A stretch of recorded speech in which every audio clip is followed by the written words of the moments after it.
chairs back just a second so we can see each other better. There we go.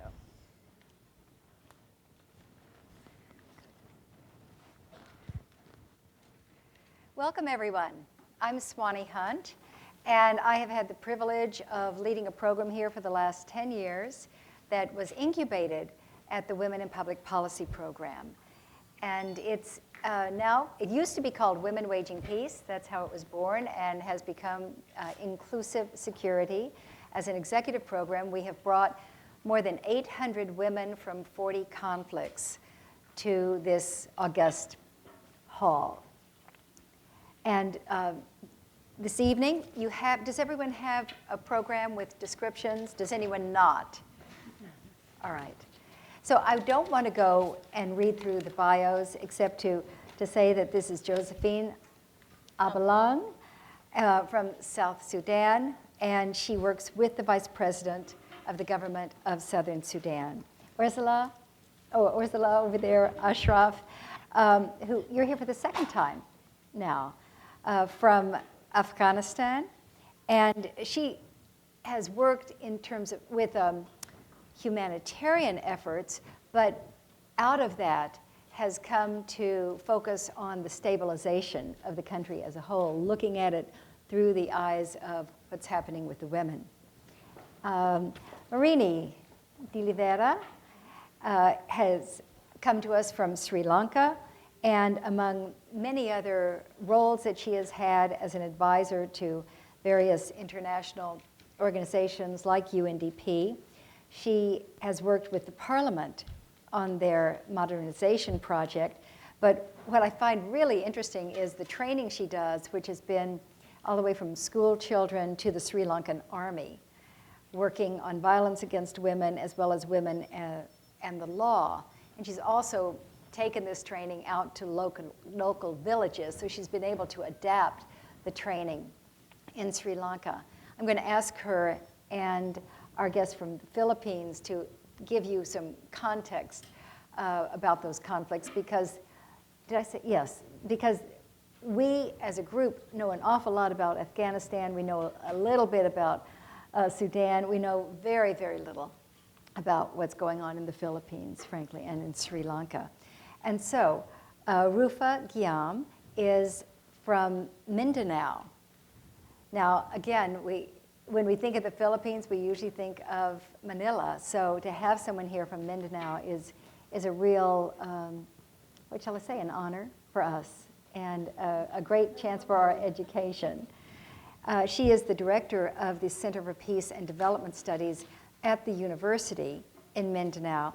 But as you'll see from her description, she has been a consultant with many, many organizations, and her degree is in anthropology. So here we have people who've studied a range of subjects and have worked with all kinds of organizations, but who have their own personal stories that have been the source of their motivation, their inspiration, their stubbornness.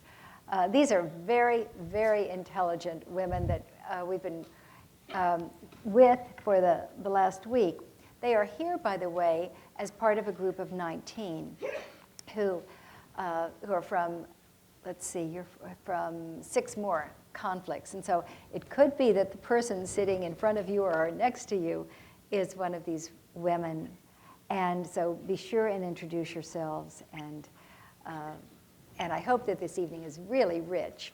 Feel free in your questions to be as broad as you'd like, because these women have very broad interests and expertise.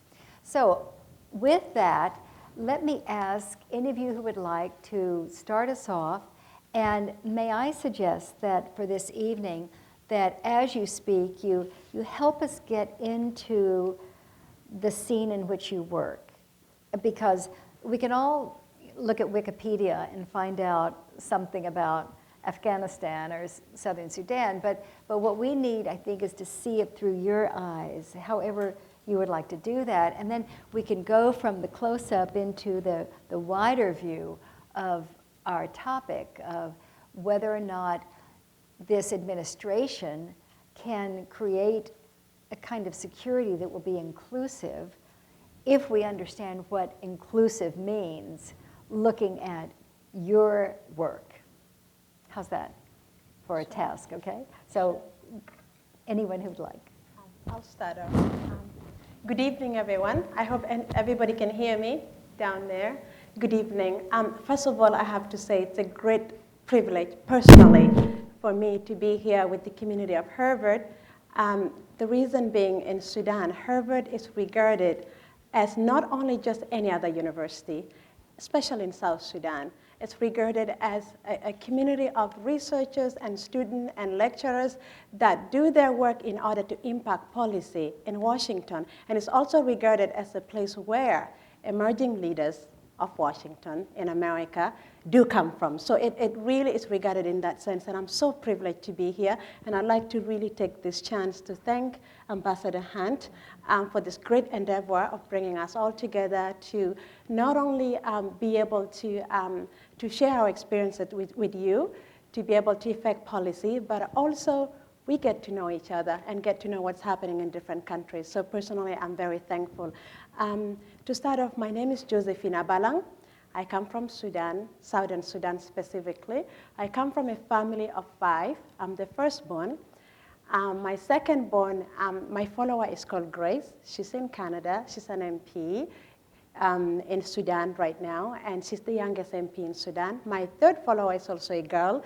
She's in Canada, and fourth is finishing university in Canada, and fifth is in Canada. So my mother and basically the rest of my siblings are in Canada, and myself and my sister are in Sudan, and my late father. The reason I decided to go to Sudan, it was 3 years ago, and I decided to pack my bag and go to Sudan. I had a good job in Canada. I was working as a policy analyst in foreign affairs, and I decided to go because of something that had happened to me during the war in Southern Sudan. It was a personal incident. While we were in Sudan, in Southern Sudan, at the peak of the civil war in Southern Sudan, 1991, there was this new introduction of education policies imposed by the then National Islamic Front, which was the government of the day. And the policy was that all education system in Juba was the only town left under the government control. And Juba is the capital city of Southern Sudan. So the rest of Southern Sudan was under the Sudan People Liberation Army, SPLA. So when the policies came in, it basically says, I was going to high school at that time, it basically says all primary school in Southern Sudan until universities, all medium of instruction are Arabic, and Islamic teaching is compulsory. So students started rebelling everywhere in Juba, and we were arrested, and I lost so many of my colleagues in the journey. So we decided to leave Juba on Christmas Eve. It was 500 boys, and we were only 6 girls, and I was one of the 6 girls. So we walked out. We were aiming to get out to Uganda because there was so many Southern Sudanese getting out there and getting refuge and getting better education. So as we were walking out of Juba, hoping to get to Uganda, and it would have taken us 2 weeks, just before we got to Uganda, we got to a village called Kajukeji. We were captured by the rebels, all of us. So we were taken by the SPLA into a training camp in a village called Isoke. So there, we were trained, and there was this one day that I was really sick. This was 6 months into the training. I mean, Isoke is this really mountainous village in Sudan, and it has a lot of water, and that's why they chose the area for training, what they call cadet. But it's a rigorous, intensive training.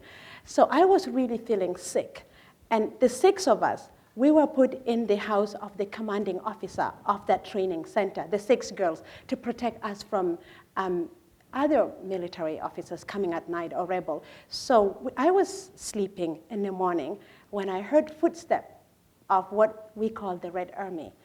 They came in, they knocked at the door, and I opened the door, and there were about 12 of them with big sticks, and the sticks are made of leather from different animals. So I just came, thank God I was dressed. So I walked out, and they just started beating on me, completely beat. I had no idea what was going on, and I couldn't cry because the night before that, I had a dream that I had lost my father, who was in jail. And I also had a dream that my mom I had lost my mom. And because my mom was cut off, and it's a long story, I'll not go into that. So I couldn't cry. They kept beating me up. And then one of the captain came. He's a much older guy. And I think he was so angry that I could not cry.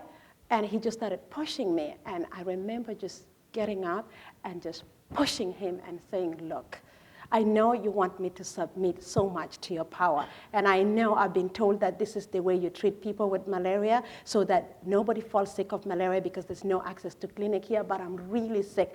And please, I don't really submit to the power of the gun. And I know there would come a time in this country where the power of reason and pen would be the only way, and the peace process that has started, it is not going to be the gun that will solve that. It will really be reason. So please leave me alone. So he looked at me, and he told the Red Army, okay, let's go, leave her alone. So then we continued with the training. That finished. Long story short, we ended up in Canada with my mom and the rest of my siblings. We reunited. I will not go. It's a long story. It could take 2 days. So we got to Canada in Ottawa, and I entered high school, finished my university, did my master's, but I kept going back to Sudan. I worked in Rumbek, kept contact with the Women Association there, come back, finish my master's. Then finally, 3 years ago, I packed my bag and told my mom and everybody, I'm going for good. Like, I'm going to Juba. The peace has been signed. So I went to Juba, got in Juba, and started working with the UN. Then I left the UN system and got into the government, where I worked as a deputy director for public relations and also as a seconded deputy director for disarmament. And what I am so passionate a lot about in Juba is the election process. And before I go into that, I just want to give you a little bit of context about Sudan. So the war in Sudan started in 1983 and ended in 2005. This is the war that the SPLA that I mentioned earlier are fighting the government, the National Islamic Front. And the reason why basically we were, as I mentioned earlier, we were denied the education. If you're not a Muslim, basically you wouldn't go to university. That was the situation in South Sudan. We were being bombed, just like what you see in Darfur. Villages were being bombed day and night. Juba was the only place left. We lost so many people. And so our people were fighting for the right to self-determination, for economic power, for political power, to basically get access to basic services. So that when the peace was signed, that ended that. So the 3 key things as the term of the peace agreement, the comprehensive peace agreement. One is basically that 3 years after the signing of the peace, we get to go for an election. And it's going to happen this year, 2009, July, and it's the first time ever Southern Sudanese will be voting in their life. And the other key term... Was a constitution drafted after the peace? There was an interim constitution drafted. There was an interim constitution drafted after the peace, actually. Did the women get involved? The women got involved at the last minute. They were completely marginalized. And by the way, in Sudan, we had women commanders that were commanding battalions, but they were marginalized until they sort of decided to put themselves together, but with help from outside, especially Norway, and some American women, and I think Ambassador Hunt was one of them. There were so many other governments that really got to support them. And the thing that made it easier at the last minute of the peace negotiation for Sudanese women was that most of them were in diaspora in Nairobi. And so being in Nairobi made it so easier for them to access all this government that were there. And so they got the support, and finally they were able to be part of the peace process. And we had one woman sitting on the table in the peace process, Mrs. Susanna Jambo, who is now the SPLM secretary. She's been here. Yes. She was part so of the she was there in the drafting. Yeah. She was part of the drafting and she of spoke the to Constitution, Council and also. she was on the negotiating Yeah. table. And this is because Yeah. women work so hard. But we are still way far behind. What mechanisms do you have in place to bring more women to the decision-making level? And this is where I'm going into. So Yes. I talk of the terms of the agreement, one of the terms of the agreement being the election, and the second is the referendum. So these 2 terms of the agreement, there are so many others, they call them protocol, but these 2 are key to us. The reason being that now, for the first time, we as women, I mean, the peace is signed, right? And we have the 25% quota within the interim constitution. That's there. So now what? So now what's happening is that the SPLM, Sudan People Liberation Movement, as the only dominant party in Southern Sudan and the government of the day, they are getting themselves organized. But at the hierarchy, until actually 6 months ago, it was all men. There was no one single woman there, not even this woman who was part of the drafting. She was in Nairobi. She was never appointed anywhere. And so women started getting together. So this is how I got involved into the SPLM political party. So women, we got together and we went to the president and said, look, how come our women are marginalized and we really want to be involved? We want to have an SPLM women league and not even be part of that. We want to create our own women league in all the 10 states, and we really want to have women even within the SPLM political party, not just the Women League one. And because of all that noises that women got together, see the president, see different places, and even saw the president of the republic, who is from the other side, the northern side. Finally, we got Ann Ito, Dr. Ann Ito, who was a minister. Oh, she's been here too. Yes. She was part of our network. She was a minister, yes. She was here in 99. Yeah. Yeah, the very She's first year we one did of the this. few ministers I that love got her. appointed Oh, I love her. in the government of national unity. Yeah, She's I the just minister saw for her, I energy. just saw her at the Democratic Yes, Convention. she has a PhD in Your in 25% energy. quota is very interesting. We have been struggling for so long to get Right. that Right. Yeah, quota. and you know, Afghanistan has 25% quota too. Right. So were there enough women to fill the quota? No, there's not enough women. So that's when we the made the deal. noise, then they appointed her. So now Yeah. she is the deputy. I mean, the number one person that runs the SPLM political party in South Sudan is Dr. Pagana Moom. This is really big person in the movement. Now, the second person that runs that political party is Dr. Ann Ito, and this only happened 6 months ago. Having Ann Ito there made it so easier for us to draft the constitution for the SPLM Women League, which is what we are working on now. Well, So we makes want to all have the Women League in all the 10 states so that Yes. once we have that, this is now the basis for us to go into the counties, the grassroots, and start synthesizing and mobilizing women about why do we need to vote. Why do we need to vote? What is important that we need to vote? Because one, we need to be at all levels of government so we can influence so many things like the disarmament that hasn't even started. We are just only synthesizing right now. And the DDR, so many things that need to be done. So we feel that if we can synthesize women and have this SPLM Women League fully established at all levels, county, state, and national, that would be really the only good way for women to be able to vote and have women representative in all levels of the parliament. You mean before the disagreement, the women were not allowed to vote? Nobody in Sudan, men or women, we have never voted. We were never considered part of the system. Period, in Sudan. In the experience of Afghanistan, one of the things that I find very similar, I think although we had a parliament, but it was not through the election, it was through the government which decided to have a parliament. But one thing that I may share with you from our experiences in Afghanistan is that we women groups or women activists should always consider quota systems as a means rather than an end. Yes, we have. I think it's a great potential right now for Sudanese women to organize, and it's excellent that you are working and focusing on organizing or strategizing yourselves in terms of ensuring that not only the quota, in terms of quota, there are seats for women, but these seats are filled with the right people who can represent women politically and who can say about, basically, who can advocate for women's political participation in the policy level. Yeah, but take us into Afghanistan. Now, you know, we're in Juba, so we might as well go on over to Kandahar or Kabul. Yes, definitely. The journey from Juba to Kandahar or to Afghanistan will not be a very far journey in terms of the conflict and war that we have been through.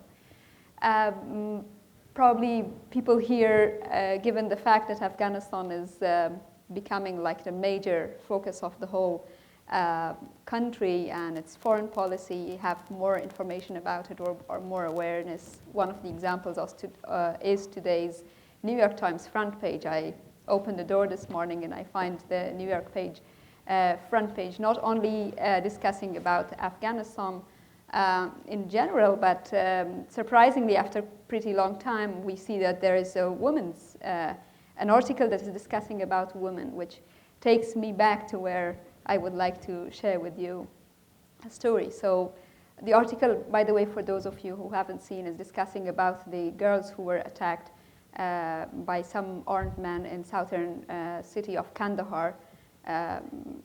They throw acid on their faces, and those girls are now recovering and they are returning back to school. That's something that gives me, as a women's rights activist, someone who lives in Afghanistan, that gives me strength to return back to my work and be more committed, because sometimes you get really disappointed when you see that we are not reaching anywhere. But you see the courage of very young girls of 17 or 16 years, and they say, even if I am killed, I will continue to go to school. And they actually return to the school despite of the injuries that they have on their faces. That tells us something. What I was thinking to share with you or take you through is a story of a very good colleague of mine. Her name is Nadia. Nadia was 12 years old when in 1994, when her house was under attack during the Civil War. She was severely injured, and she was taken to hospital. Now, the Civil War time was a time where Kabul was receiving more than 1,000, or probably I'm wrong, more than 2,000 or 1,000 rockets per day. And what year was that approximately? 1994. You said that, Between okay. 92 and 96, this was a Civil War period, but there were certain periods that you could not have a single second or a minute without attacks and wars. This was basically a time that the Soviets has gone. Different warring factions who were the heroes of the anti-Soviet occupation were left on their own, and they were all fighting for power against each other.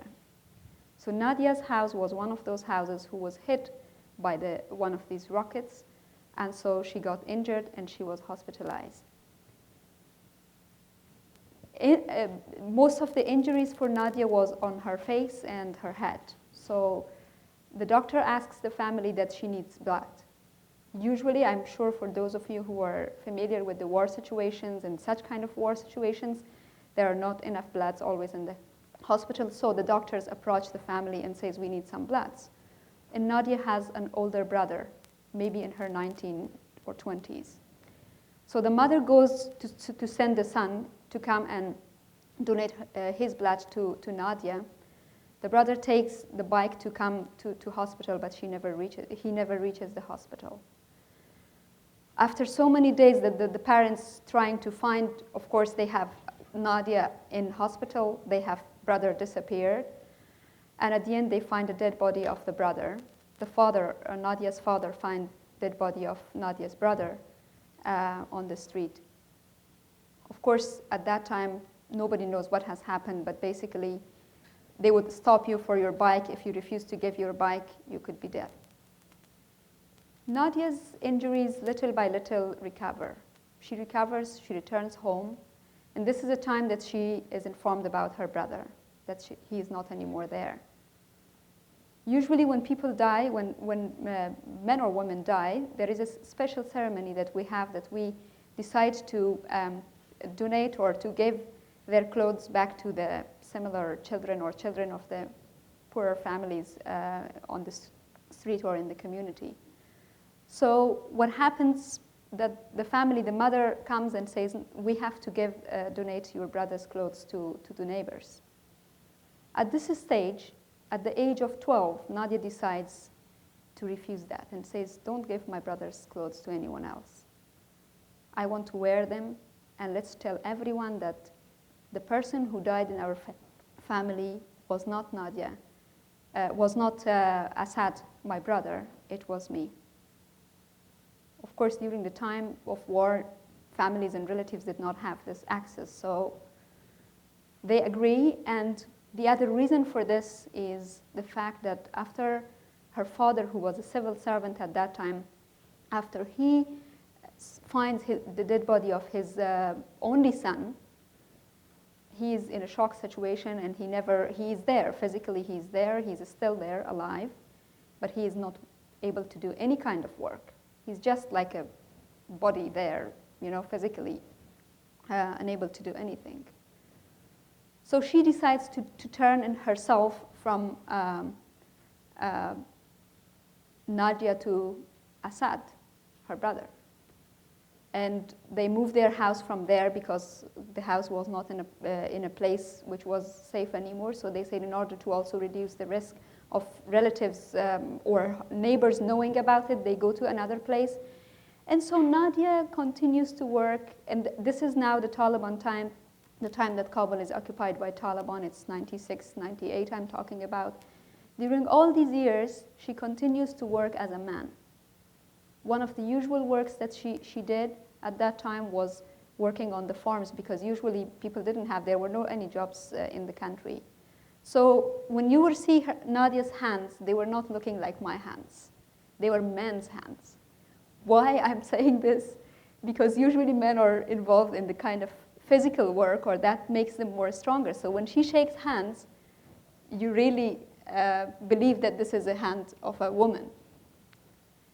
And she's riding a bike, which is also not something very common, not at all common at today's Afghanistan, but she still rides a bike if she dresses as boys. She continues to live in this way, to survive her family.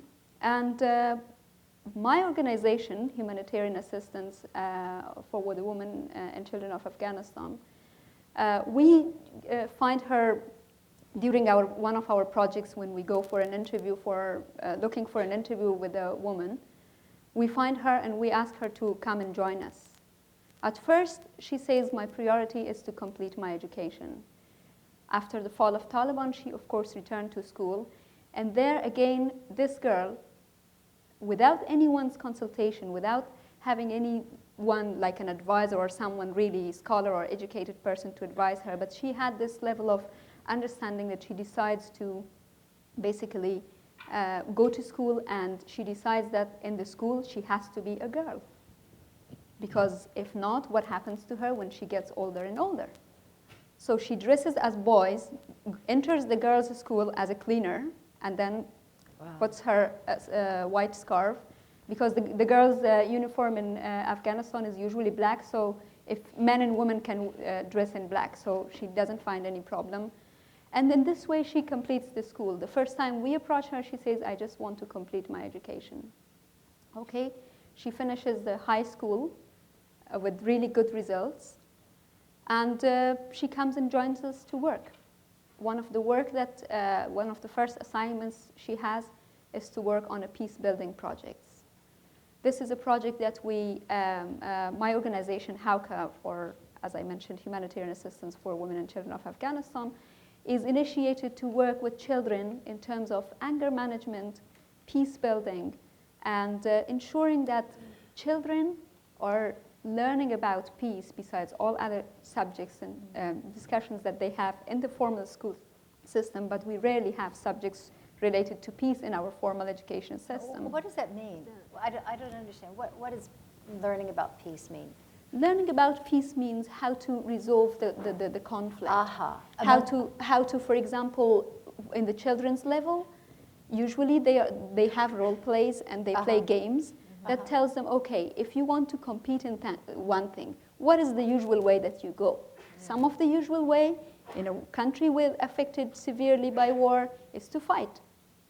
What are the tools what are the toys that they are using? Yeah, I'm remembering that early story about, or at least that I heard, that when the Russians were there, that children were learning to count in the textbooks, like how exactly. much 2 Kalashnikovs plus 2 Kalashnikovs equals 4 Kalashnikovs. Yes, definitely. That used to be our curriculum. Although it's a little bit different now, I have to give some credit for today's Afghanistan, that now we don't have any more guns and Kalashnikovs. Having said that, I don't mean that it's a completely excellent curriculum, but at least the Kalashnikovs and bullets are not there. But the culture still remains because they have gone to those schools and they have an idea of 2 bullets plus 2 bullets is equal to 4 bullets. Or what the X person is a Ghazi because he has killed 6 people or 7 people. That mentality is there. To replace that mentality with the mentality of peace and resolving your conflicts and troubles in different and peaceful ways, we require to have some educational programs. So my colleague Nadia involved in this initiative where she worked. Did she train for? Did you train her? She attended some trainings, and through this training, she was working to train the teachers in the school who were teaching in the community. So she was basically training and guiding. She was studying the curriculum after the training, and she was helping others to how to train the children. But of course, one day, the reason she was doing this was because she had a vision for peace. One of the days I was sitting with her in my office, and I asked her, "What is your dream?" And she says, "I have a dream about peace. I really want to live in peace." And of course, we can discuss about what she meant by this. And then my real dream is to return back to who I was, to return back to my real life as Nadia. And she is in the process of returning back through the organization's help to get treatment and assistance. But for her, peace means to be involved in the whole process. And that's something that we are right now discussing about. Peace for her is to feel safe when she walks on the street. As a girl who changed herself into a boy in terms of dressing, walking on the streets, she was always saying, "I needed you to put your hand on my heart and see how fast is it beating." Because every time I had the fear that I will be caught. Every second of my life, I lived with this fear. Having not this fear is something that she would define as peace. How that is achieved, it's a dream that we all are working on it together. And having said that, I think what is really important at this stage, discussing about the security and the current situation of Afghanistan, is that it's not only Nadia, or Nadia is not the only one or the only woman who is a victim of war, who is empowered through the whole process, who dreams about the peace. But there are thousands and hundreds of similar women throughout Afghanistan, from Kandahar to Badakhshan and all other different parts of the country, who have the same dream. I see this girl as a symbol of the country, a country that spent tremendous number of years in war. Almost all my life, being 32 years old now, I don't remember any peaceful day in my country. Since I was born, this is a situation of war that I have gone through it. But always one thing that's very clear for us is that the dream is always there. And I see her as a symbol of my country, a country that has experienced violence, has experienced misfortune or all kind of challenges and troubles, but still have a great dream and a great desire for peace and being part of this peace. It's striking to me because I've been in Afghanistan several times, training women who are running for parliament, and they are there. You know, people say, well, there aren't enough women, but I think that often it's a matter of finding the women and encouraging them to get into the public policy positions. But how do they get over the barriers in a country like Afghanistan that they would encounter? Well, I mean, first of all, you don't need that many, right? I mean, if you had 500 women who were encouraging each other and going for those positions, I mean, that would make a huge difference in the country. And so my sense when I go into the ministries and the parliament is that there are a lot of women who are feeling shut out by the system and by the men. And I mean, they, women who've run for president, who see themselves as completely capable of being ministers in the country, but who are having a very hard time with the patriarchy there. What about in Sri Lanka? In Sri Lanka, women's participation is very low. and we are trying to bring in legislation to enable them to enter parliament and other institutes of governance by overcoming the barriers.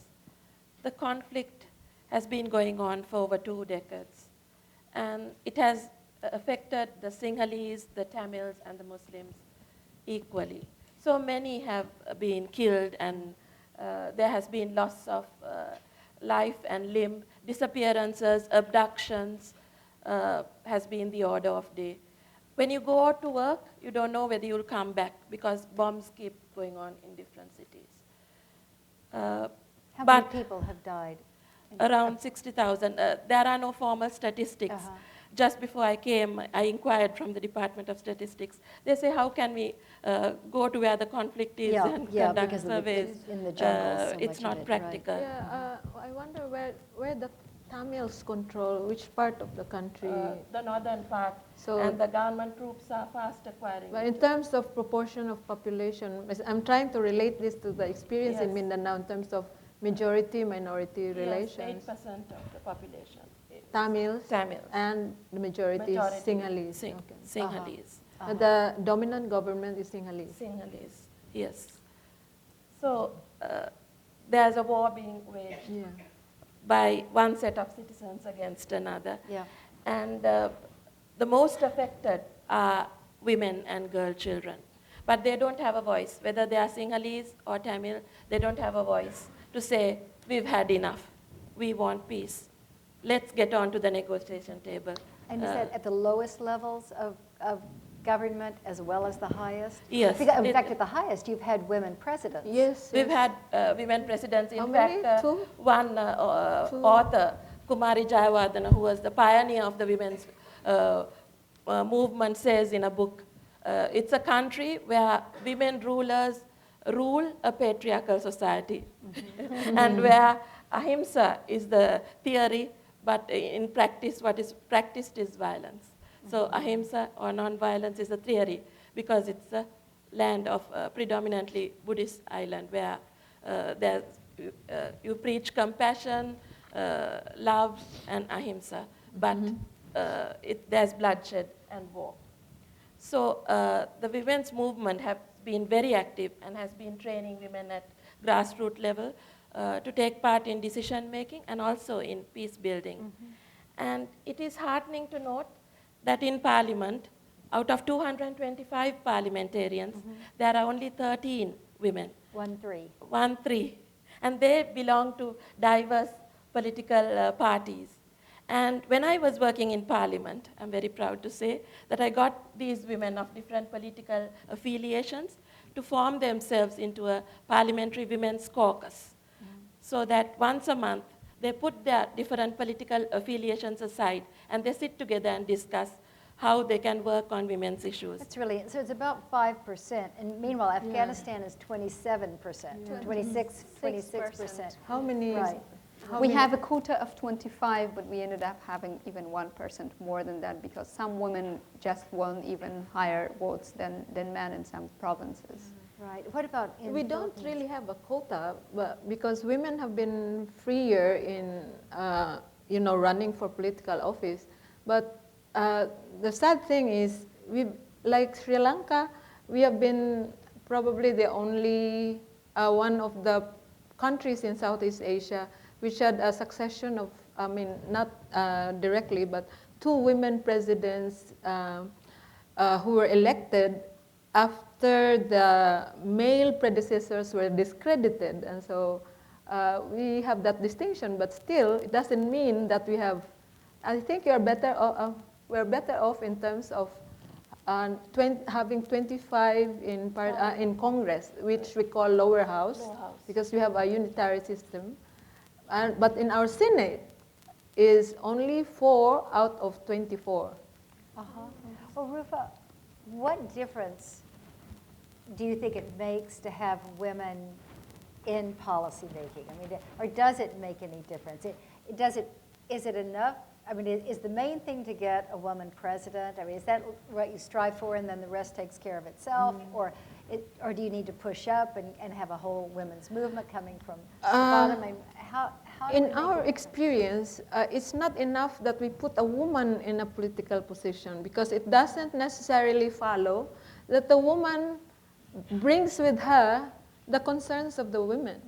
In many cases, most of the women who are placed or who are favored to run for political office, they are just following the footsteps of their husbands, of their fathers, who have ended their terms and they have to substitute in order to keep the dynasty going. Or who've been assassinated, Oh, right? oh yes, Yeah. yes. In my husband's hometown, one woman became a counselor because on the day before election, her husband, who was the candidate, was assassinated. Sure. And our election law allows for the substitution of a candidate as long as the family name is the same. So, she won largely on the basis of the popularity of her husband. And so you can't expect her to make any major policy changes, because she's just continuing, and probably she will not do anything, or she never did anything in that case. She never did anything that promoted women's welfare. Well, we've been looking a lot at the problems here, but let me just ask a broader question before we open this up for others. And that is your sense that it would or would not make a very big difference if women were well represented in the decision-making, whether it's the political or the top of civil society, et cetera? Because it may be that you could say, well, it's just the fair thing to do. And so if we care about fairness, then let's open this up fully for women.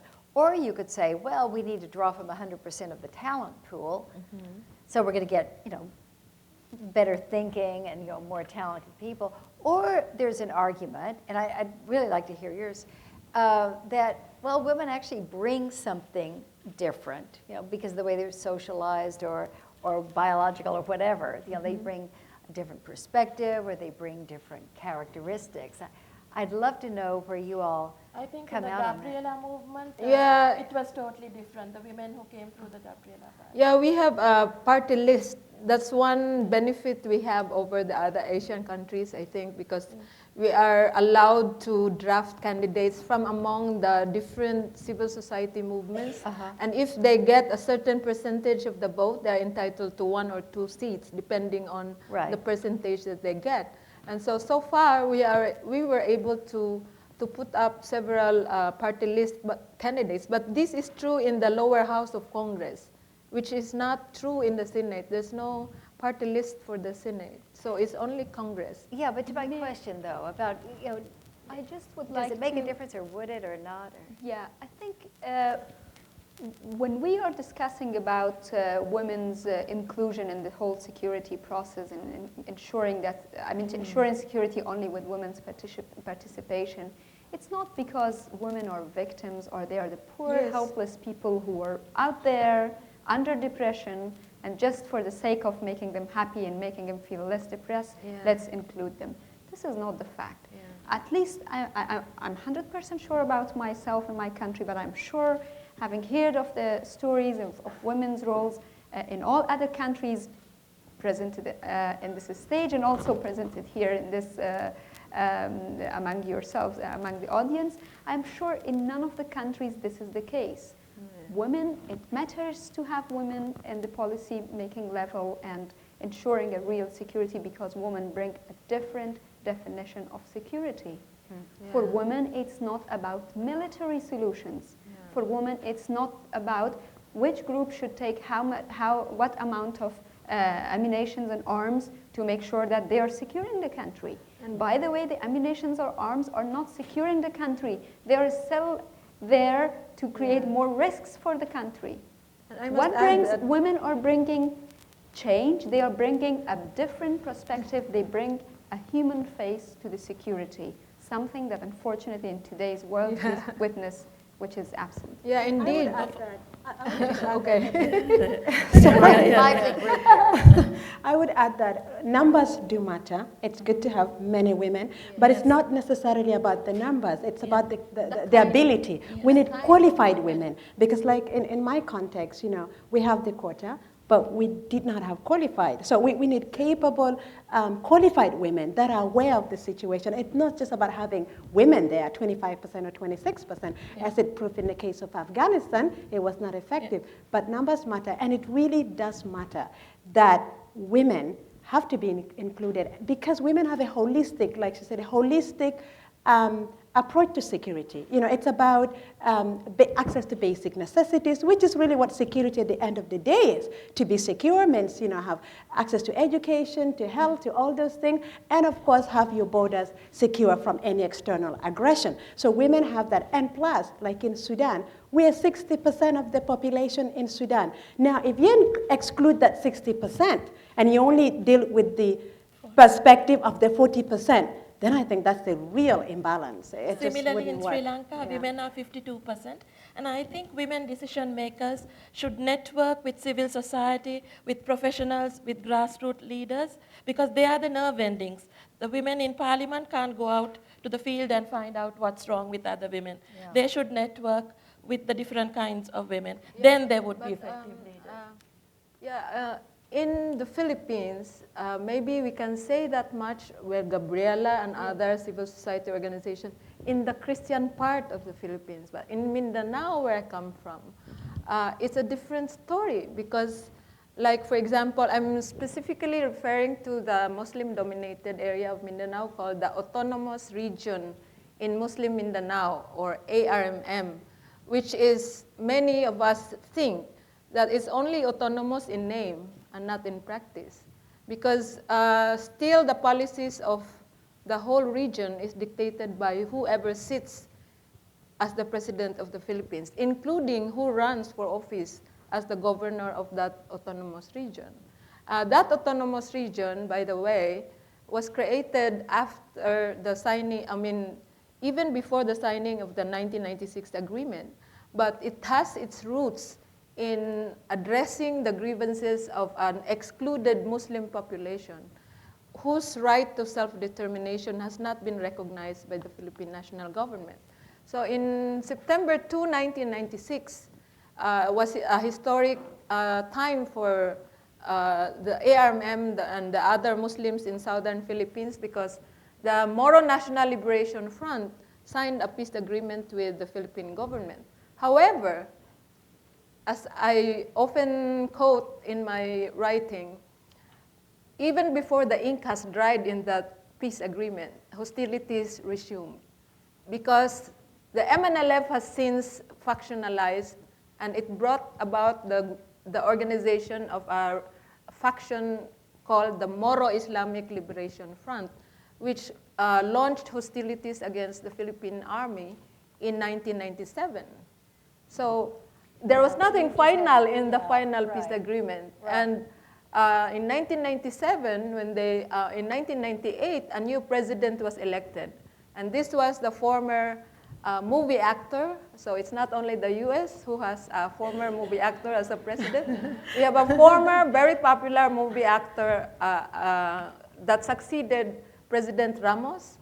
And he is known for his policy of all-out war in 2000. So 1997, there was a series of hostilities, and in 2000, President Estrada launched an attack against the major strongholds of the MILF camps that brought rise to several evacuation centers and this was the turning point in my life in Mindanao as a peace advocate, because in one of the evacuation centers, you have all these women who are bringing with them their babies, their children. And as a university, we send our volunteers to these evacuation centers. And one of the most riveting images that I have of these evacuation centers is when one of my students tried to resuscitate a dying baby who was dehydrated due to the lack of water and lack of food. And while she was trying very hard to resuscitate the baby to life, the mother came up to her and said, please, trying to beg her, please don't resuscitate my baby. I can't feed her anyway. Before and during and after the war, we're still poor. So that baby is not sure she will go on living. So maybe it's better that she dies.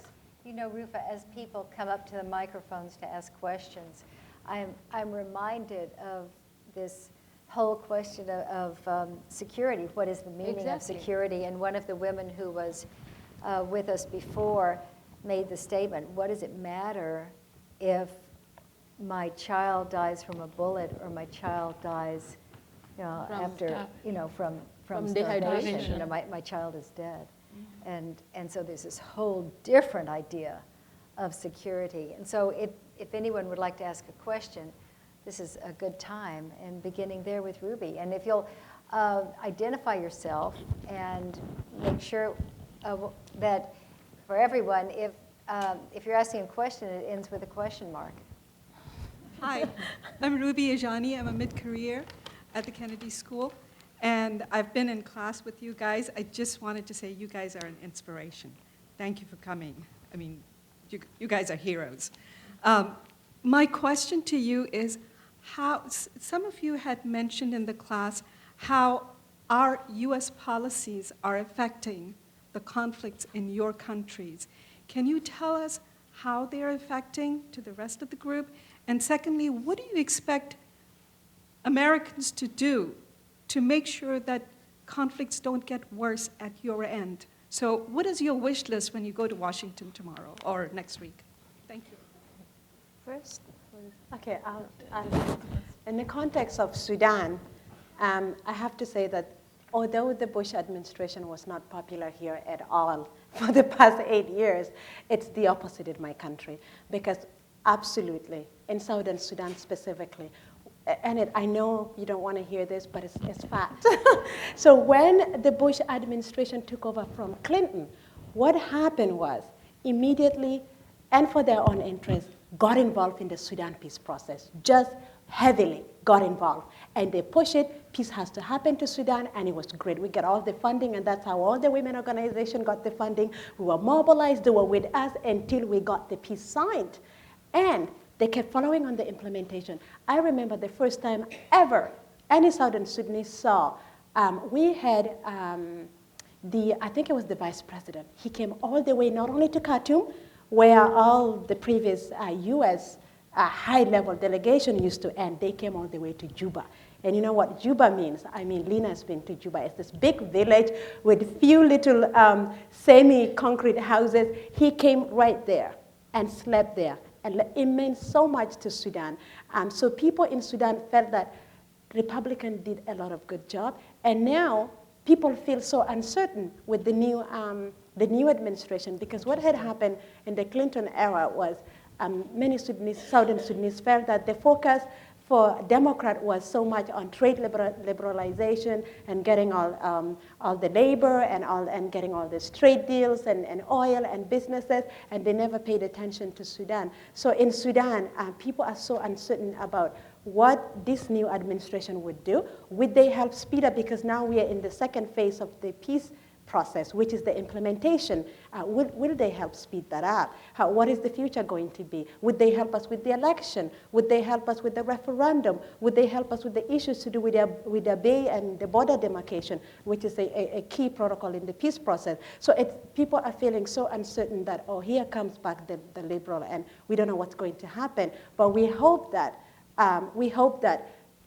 although the policies in some countries are not good, but we hope that this administration will continue to really see that what they do here does impact in another country and really continue to secure peace in a very good way. So for Sudan, that's what it means. Yeah. May I add about Afghanistan as a country that I'm hearing all the time that the future administration, or the administration in transition, is right now saying that Afghanistan is going to be one of the priorities. For me, as a person, it is on one side a good sign. I'm taking it really with a good wishes and good hopes, as always. We are hopeful and we remain to be hopeful. But on the other side, the only thing that I'm constantly hearing is about again, solving this problem only through increasing the troops. In other words, increasing the military intervention. The message that I'm going to take from Afghanistan to Washington, D.C. next week is that please, please, please listen to Afghans. Go and discuss with Afghans. We in Afghanistan, we understand our problems. The consultants or people who come only for 1 week or 2 weeks or sometimes 1 or 2 or 3 days, and because of the security challenges, they just meet certain people and officers there, they cannot get a clue of what's happening on the field. Come and meet Rangina in Afghanistan, someone who is working there down in Kandahar, somewhere that when you say Kandahar, people like say, oh, Kandahar, dangerous place. Yes, there are women who are organizing and mobilizing women in Kandahar. She knows what is the needs and what are the priorities for not only women in Kandahar, but people in Kandahar. There are tens or hundreds of women like Rangina, one of our participants from Afghanistan, in other parts of Afghanistan, in Mazar-e-Sharif, in Badakhshan, everywhere. There are men and women who are on the ground. They are dealing on daily basis with daily issues around conflict, why Taliban are there, why they are fighting, who are actually the Taliban. We need for the US new administration to go and really to feel what's happening there. With only making us happy that the troops will increase and everything will be efficient, I'm a little bit worried. You know, I had the same reaction. Then, Atema, let me turn to you. I had the same reaction, and I actually raised this to one of the Obama foreign policy people. I said, I'm so disappointed that it's all about more troops, more troops, more troops.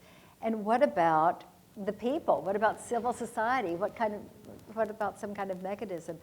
And she said to me, oh, but the press is just reporting one slice of what he's saying. He's actually speaking much more broadly. So knock on wood, I sure hope that's right.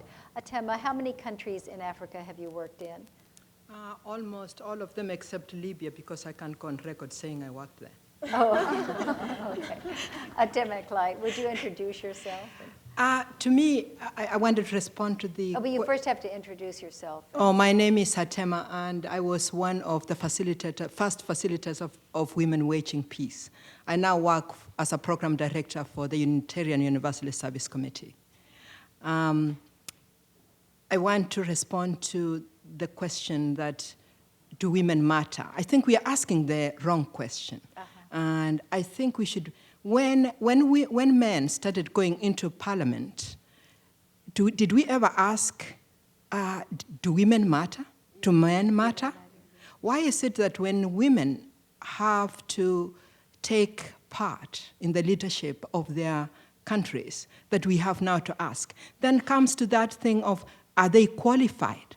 You know, I've worked in many countries, especially in Africa, but also in Europe and Asia, and I've found the qualification is very simple. You know the national language, a certain particular age, and you can read and write. And that is a simple test. You know, yeah. So I many times when people start asking women now that they should be qualified, what we should be saying, what are the qualifications? They are not that high. They are not high at all. So to me, let us not make it so hard now for women now to start having every degree on earth in order for them to serve their own people. Some of those questions we never asked for men. But also let us even not debate whether it matters. We have never had a critical mass internationally of women to even ask the question, will it matter? Yeah. We go with very few examples that we think, oh, that one make a mistake, and every time I've heard of this one, no, it should be like that. But those are very few examples. We have more examples of men. So let us get the critical mass of women, then ask that other question. But also, women are now going into parliament informed, and we need to have a community of accountability to support the women who go into parliament. Thank you. Now, Atema, I'm going to turn that into a question by saying, what do you think about that? I have something to add to that. Last year, when we made a representation to the Select Committee on Electoral Reforms in Parliament, the male parliaments The male parliamentarians said, how can we give a quota to women? They are not good leaders. They haven't had leadership training. The grassroots women are not capable of doing the work that will be allocated to them. So, Well, do you agree, I mean, with what he said, or? no, it's absolutely nonsense. If they can run the house, if they can manage with the little money that their husband gives them and run the house and look after the children and get interested in the community and do all what they are doing, this is nothing. That's the same question that the Moro National Liberation Front male commanders asked their female counterparts, can you run a project? And they were able to prove it by conceptualizing projects that are successful even until now, while the male members' projects have ever since folded up. So now they're going back to the men and saying, where are your projects? Our projects are still standing while yours have already gone bankrupt. So talking about qualifications. Sorry, may I just add? If women have run projects, and many women, you know, like from the time you carry a child in the womb, that's a big project, right? Yes, there, exactly. You know, and so we've always run projects. Yes. We've always, you know, we have all these qualifications from the very start, whether we have gone to formal education or not. We learn through apprenticeship, just a lot. Anyway. And so the question is, what do you think about that? I just want to comment, sorry. The first question to raise, why should we even be raising the question, do women matter? And looking into all this education qualification. I agree, but unfortunately in the real world, it just doesn't work this way. There's all these issues about credibility. And when you look in the context of, and when you talk about parliament, especially, you know, like in the context of my country, I mean, imagine getting my mom, who never went to school. I mean, now she's better in Canada, she can read. But imagine getting somebody from my village and never been to school and putting them in a parliament where constitution and redrafting and things need to be done. And there's already this issue of credibility, especially in Sudan, where if you had not fought in the military, and we're struggling with this, you had not fought, you don't have the education, you don't even deserve to be standing in that parliament. So there's all these issues about your credibility and all that. So education, in that sense, does matter when we talk about parliament where things need to be done. But I do agree But with are all the male parliamentarians educated? Yeah, that's not true in my country. Don't particularize the education only for women. Yeah. It's men and women. We have now a parliament full of not a very few illiterate women. By the way, they are quite strong. At least they say something. They raise their concerns. They know the But we problems have a of their parliament full community, of yeah. illiterate men. Yes. So what would you do? If I agree that you have to have certain level of awareness, consciousness They are sensitive to the needs about of their basic community. civic issues, basic legal issues, Yeah. but men and women, Yeah. all of them has to have that. In my All country, right, it's we're- worse because we have actors in Congress. Good Sometimes evening. they act as government officials and they do better as actors rather than government officials. Thank you. I want to thank you on behalf of the other colleagues and students here at Harvard, which, by the way, is not just producing leaders for Washington anymore, it's producing leaders for all over the world now, including Islamabad, which is where I'm from. My name is Mariam Chughtai. I'm a doctoral student at the Graduate School of Education, and I also come from a country where women lead a patriarchal society. My question is specifically about that. How have you struck the balance, or how have you fought the uphill battle in which a woman is supposed to deal with a lot of men, and the assumption is that because she is a woman, she's expected to stay longer, talk longer, sit for tea, and in order to get the smallest of things done. The exploitation of being a woman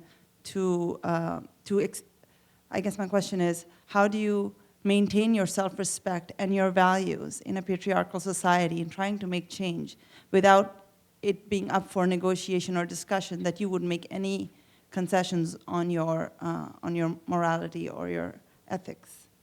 Thank you. Are you talking about sex? Yes. Uh-huh. How have the women? Yeah, How have we? How specifically, if you're talking to a team or if you're working with a man and he expects that because you need something from him regarding your work, that you would be expected to perhaps not necessarily always in sex, but be more friendly, be more feminine, and not be a person-to-person dealing, but be a woman-to-man dealing, which is an attack on you in some ways. Yeah. Yeah. So, yeah, how do you deal with the expectations that? Yeah. You have to raise consciousness among the women. And also you have to have mechanisms to address those where they can go and complain if they are not comfortable with their boss or their colleagues. You worked on that in your Yes. country. What did you do? Yes, the sexual harassment Uh-huh. was made a penal code offense, and it was put into the penal code with punishments for 7 years and But such for harsh yourself. punishments. But to date, there hasn't been a single case because women are not willing to complain against their colleagues. And it's a slur on the woman to say that she has experienced a thing like that. So I think more than laws and mechanisms, it's raising consciousness among both men and women. In my case, I was the first woman editor of a paper established since 1948 in my region, which used to have men editors since it started in 1948. And I'm the first woman and the first Muslim editor of that paper, which was owned by a Catholic congregation. And I also was the first woman dean of a college, of a Catholic-owned university there.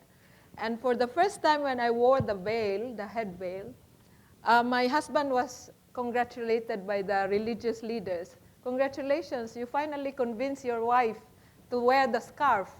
And my husband said, no, you have to congratulate her because it was her own decision to wear the veil, not mine. But still they said, it is your example as a good Muslim. So you see how patriarchal everything is. But I think in my case, I was able to show to them I have been fair in my dealings with all of them, and they respect me for the kind of work I do. So I don't have to prove anything to them because as long as you just do whatever you need to do in the best way that you can, and people will grow to respect you because they see that you are upright, and they see that, for example, in my country, it is very common for journalists to receive bribes, like we have what we call envelopmental journalism. Envelopmental, meaning you put some money in an envelope after a press conference. So when I was first appointed editor, there was a press conference of a big political official who was campaigning in my region. And I was the first one who defied that system. So what they did, they had to bring the envelope to my office. So I said, look, if you really want to give us this money, we better put it on the table. You want to give us money? You buy space in my paper. Let's have a receipt issued to you that you paid this much.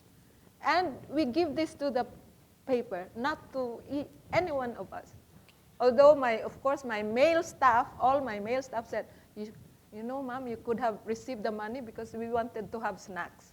I said, oh, you want snacks? I'll buy you snacks. There's this really interesting research now that's looking at women in parliaments and other parts of the government, and to see if that makes any difference with corruption. And it's hard to tell because the higher the percentage of women that you get, the lower the corruption. But it's not clear that it's causal, because it could be that if you have just a progressive society, they both would be less corrupt and have more women. So that's not clear. But when I interview women, because I've done about 1,000 hours of interviews, all over the world, and what they say consistently is women are less corrupt because they know that any money that they put in their pockets will not go to the school, to the hospital, et cetera.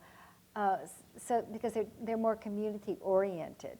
Now I don't know if that's true or not, but it's an interesting question, and it's directly related to security, because one of the greatest challenges in post-conflict reconstruction is the corruption, and it discourages donor countries from from getting involved, et cetera. So there's so many of these issues that have come up to this evening. whether it's sexual harassment, you can see how that would keep women out of decision-making positions. Whether it's education or discrimination, or whether it's women who don't bring other women in, into the ranks. These are all actually security issues. And it's so much more than bombs or bullets. And yet, it reminds me of one of our network members, Mary Okumu from Kenya. She was talking about the difference between, in her mind, women and men see security. And now, whenever we're talking about men and women, we're not talking about all women and we're not talking about all men, okay? But she was saying as a group, she said, men want a whole state. And they care a lot about where the borders are. They want to make sure they don't lose any land, that they get what's theirs, et cetera. So men want this whole state. Women want a safe place for their children to get from their house or their hut to the school, to get back, go to school and back. And it's such a different way of seeing security, which I think has been demonstrated this evening as you all told your stories. Your stories were very much about individuals and how their lives are impacted, whether it's you or someone else that you've worked with. A very different perspective on security. I hope that's helpful. Yes, it is. Thank you. Okay, sure.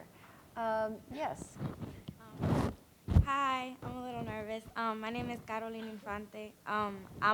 Get closer to the mic so we can. Why don't you? Yes. Okay. There we Good. go. That's it. I consider myself a young youth activist in my community here in the city of Boston, especially in JP. In Jamaica Plain, Yeah, Jamaica Plain. Okay. Part of Boston. I do a lot of work around youth violence, especially on gender issues such as women and men and why there's all this violence in our community. And me growing up and often feeling like I'm a minority, I don't know what college I'm going to end up going to. I don't know. There's all these, I'm a woman, I'm a young woman growing up in today's life. My question to you guys is, what keeps you guys motivated? I'm so glad you asked that question. That is a great, great question. Because we've already talked about so many challenges and how hard, and it would be easy for them to just, stay in their homes or crawl into bed or at least get discouraged. That's the biggest enemy any of us has. So, what keeps you motivated? Could you repeat your name? What? Oh. My name is Carolina Infante. Carolyn? Yeah. Caroline, first of all, don't be nervous. We are all in our house, and I, having been here for the second time, I feel like it's my home. So it feels like home. We are all at home. Secondly, what motivates us or motivates me? I think this is a question that I always ask myself as well. But for me, I have worked as Ambassador Suwani was saying at the beginning. I started working as a humanitarian activist or humanitarian aid worker, led my organization for 10 years, and I'm sorry, and handed over my organization for a new leader, another young woman who is now leading the organization, so I'm somehow free from that concern or that responsibility. But I always think, what was it that motivates me? I think it's the power or the needs. I lived in a refugee situation where I suffer as a refugee, where I don't consider right now myself as a victim, but in a sense, I was a victim. I didn't want to leave my country. I wanted to live in Afghanistan. I was born and I was living there until I was 11 years old. And I was forced to leave because of war. So there was this connection that I had with my country. I ended up in a refugee camp, lived there, and I find out how important it was to get education. Whenever you just understand how much you want something when you don't have it. So I missed my education. I was going to school. I was in 7th grade. So I could not go to school when I came to the refugee camp. And I noticed there that I really need to get education. 10 years later, after I finished my high school, I returned back to Afghanistan. And what I found was girls like you coming to me and saying, look, Orzala, what's going to happen to our future? We cannot go to school. We don't know what's going to happen, how long this will continue, this Taliban and not letting us go to school. And the first feeling I had right there that then led me to do what I did was that, okay, I could put myself in her place. Why? Because I had the same experience. So I think it's people in your surroundings, your own life, you have to experience it. I was in that context, and that helped me there to be determined and to set aside the fear and kind of like being a young girl and always discouragement, I would say. I was discouraged instead of encouraged by people. I'm sure in this country too, there are people, as you're dealing with issues of gender-based violence, I'm sure you are discussing or dealing with women like that. Always try to change the negatives into positives. Always try to change the disappointments into hope. That is something that keeps me going on, and I hope it will keep me until the end. Honestly, sometimes I fall into a sense of depression. Why am I doing this? And then I start realizing that the work for peace is long and tedious. And it may be that the fruits of what I am doing and what my colleagues are doing, like when we train our faculty members to develop modules on peace education for young students, for high school and elementary students, we are telling each other, maybe we'll not see the fruits of what we're doing, even in our generation, even in the generation of our children. But the thing is, we're saying to ourselves, if we just give up easily, and everybody else is also giving up, then we are going to face a situation where we ourselves will suffer because we have given up. So, and then whenever I go to the communities, that's why I am a teacher. I teach at the graduate school in our university, but I would prefer more to be recognized as a community worker because I like that work better. And I enjoy my hours with indigenous peoples, with the Muslim women, more than I enjoy hard-headed students.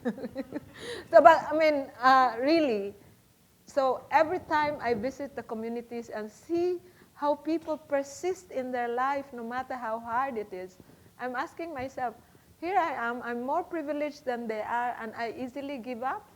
So it's more of a challenge to myself, and probably it's also because I'm a little bit, I would like to leave some kind of a legacy so that people will remember me for the kind of work I do. And so that's kind of... Yes, well, my motivation is my sense of duty towards society. I'm inspired by people like Mahatma Gandhi and Nelson Mandela. In fact, Gandhi wrote during the drafting of the Universal Declaration, he said that all rights to be deserved and preserved came from duty well done. We speak so much of human rights, but we don't speak of duty. So as a lawyer, if I work in a law firm, I would be comfortable, and my husband would have a comfortable job. I would be able to educate my children well, but that wouldn't make me happy. When I see my sisters suffering out there, and them not knowing how to access justice, how to go through the legal mechanisms, how to complain, and if they wish to take leadership, not knowing the proper channels. So I would get so much of pleasure by training them, helping them to get there, and also helping them to educate their children and creating awareness all over. well, I am inspired, and I'm going to let Charles Knight have the very last. Thank you very much, Carolyn. I'd also like to say that I really appreciate you guys for being here and talking about your experiences. Thank you. So thank you. So would you identify yourself, please? And My name's Charles Knight. I'm with the Project on Defense Alternatives, which is here in Cambridge, Massachusetts. And I believe that gender and changes in gender relations is key to building peace in the world. And so I applaud this colloquium today, and it's great to hear your testimony.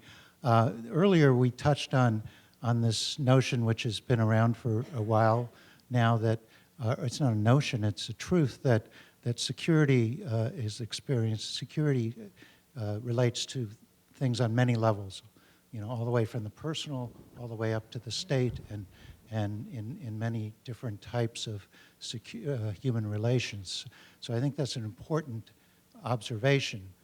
It concerns me sometimes, though, that we apply a kind of gender lens to that, and then we say that some types of security are concerns of women, and some types of security are more concerns for men, and then somehow the men end up in control of the state apparatus of security at the highest level, meaning in the conventional terms, the military, and the women can be relegated to concern themselves with other kinds of security. And I really think that's a problem that we want to kind of look at. And I personally would love to see women being a majority of parliaments in all of our countries. And from there, taking majority control of the state apparatus of security and changing it rather radically. That would be my dream, along with male allies. But we're a little ways away from that yet. But my question to you is in your work, and do you agree that women should contend for influence and control over the state apparatus, the militaries, and so forth? Is that a dream that you might have? And we have, thank you. We have 6 minutes left, which means that, so the question is, we seem to talk a lot as if there are these women's concerns about security and there are men's concerns, and they're quite different from each other. And the ones that are the men's tend to be the state, and the women are doing this, human security, humanitarian part. But do you think that it's important for women to actually come over to what is traditionally the men's sphere and take on leadership there? Is that a big deal to you, or is it not a big deal to you? And as you say yes or no, if you can help wrap this up, I would appreciate that. When we had a female president, head of state, she was the commander-in-chief. She gave all the orders. So that was a classic example where a woman could be a commander-in-chief. So I think Sure, How was but she in terms of giving more order? humane? Was she a woman representative, or was she just a woman? Because I want us to remember also the fact that you can be a woman, but you can be anti-woman in terms of your not having consent. So when you say that, I would like to just know. I sadly, think for me, sorry. sadly, no, we haven't had gender-sensitive heads of state. I think women need to move up there. It's really essential. The reason being, for ages, because women were not there, we never saw it reflected. We never saw all these security concerns that women have reflected in any agenda. So it's critical that they move there. And of course, if there is a way to merge it, to merge all this different, extreme here, to merge it and not necessarily have to have women representative there, that would be ideal. But unfortunately, it has never happened. So there is a need to have women there, because we feel if women are there, many of them, then it would reflect the reality of the woman, at a local level. So there is a need to have women there. Many of them, we need many, Hillary Clinton and so many of them, Secretary of State and so many, so that we have all this reality at the top. Yeah, That's how I would think. I agree with you that I think women will put a human face in authority symbols. And I think, and for that reason, they should be aiming for key decision-making positions. But having said that, I'm also worried about choosing women only for the sake of choosing because they are women. But maybe we have to build capacities of women, not only to handle authority, but to make them, like gender sensitive. I mean, not become more masculine than the men when they are in positions of authority. Well, you make a very good point. I think we'll end it with this point, and that is that there's a world of difference with a woman who climbs to the top of a male hierarchy versus a woman who is part of a 30 or 40% group of women that she sees as her constituency and who are constantly feeding her information about what their needs are, just like the men are feeding information. And you may have heard me say that I have, and you may not have, I have two different friends who were members of the Swedish Senate. And they came into the Senate when it was a group of women, and they were 11%. So, and these are women who are now around 80 years old. So they said they stayed in the Senate as the percentage of women grew. And they said that they and others in that 11%, when the numbers grew, they acted, dressed, spoke, voted differently. The same women when they were part of 30% or now 40% or 45%. And so that context really does matter. And when you have a position that everyone assumes is a male position and you're surrounded by males, then you do get shaped by that position and the expectations that go with it. And you've got to prove yourself to be as tough as, or frankly, tougher than the men around you. And so that's one of the complications here. You tend to up the ante, so to speak. That's exactly right. But my conviction and what shall I say, my hope in terms of what motivates me is to think of the four of you and the other 800 women who've been through this program, and where you're going to be 2 years from now, 12 years, 22 years, in terms of the leadership in your country. And it's an honor for us at Harvard to have you here to be part of our family, because we feel like we are doing something for the security of this world because you're part of our family going out now. So thank you very, very much for all that you do. Thank you. Thank you very much. Thank you. You're welcome. You're welcome.